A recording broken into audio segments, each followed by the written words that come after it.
Food's unpleasant. They may say it's soapy, burny, oily, powdery, chemically, awful. Cardboard-like may be used. Abject loss of taste, which is called ageusia, is most unusual. But as people are finding out in the age of COVID, a loss of taste greatly impacts upon enjoyment of life. It also impacts upon well-being because people don't take the right foods anymore. They may get weight loss. And overall, it actually is quite unpleasant for the individual.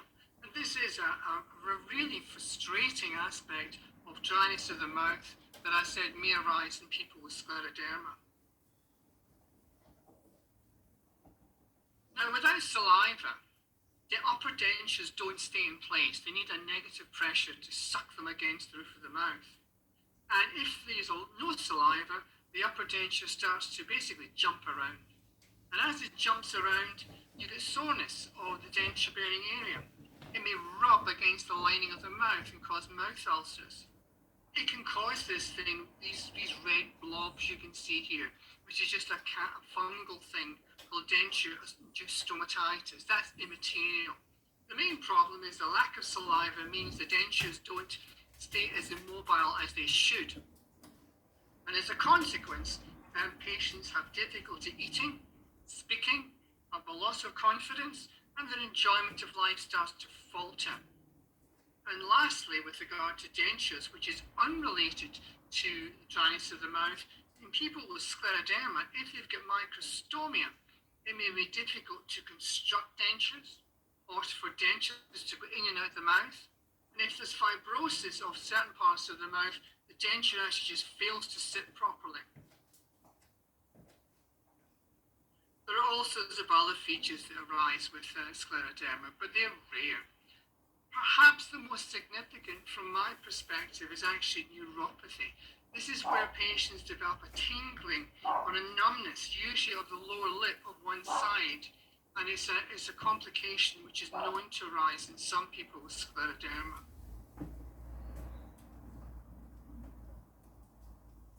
Bones in people with scleroderma can be affected.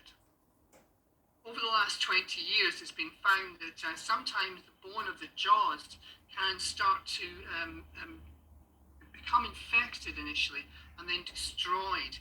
And this is because of a medicine called the bisphosphonates. And these drugs are obviously used to harden up bone, particularly in individuals who have got osteoporosis, perhaps secondary to corticosteroid use in the past.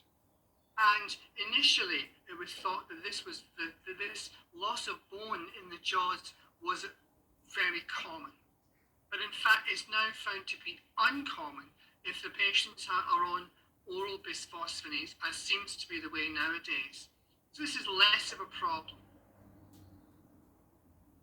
As I indicated at the beginning, if people have got fibrosis or tightening of the skin of the face, it starts to erode bits of bone away. And this is just a pressure effect. It rarely gives rise to any major problems. The lower image is showing, in fact, there's an erosion of the corners of the jaw, the lower jaw. And that's a very extreme example. In most instances, it's mild, and the patients don't observe it. We just notice it clinically, but we do nothing about it at all. And sometimes there's been resorption of roots of teeth, but that again is extremely rare, extremely rare.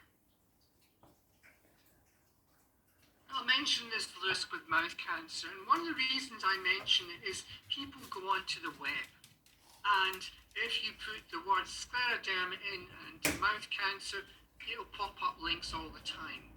The web is useful, but also completely useless in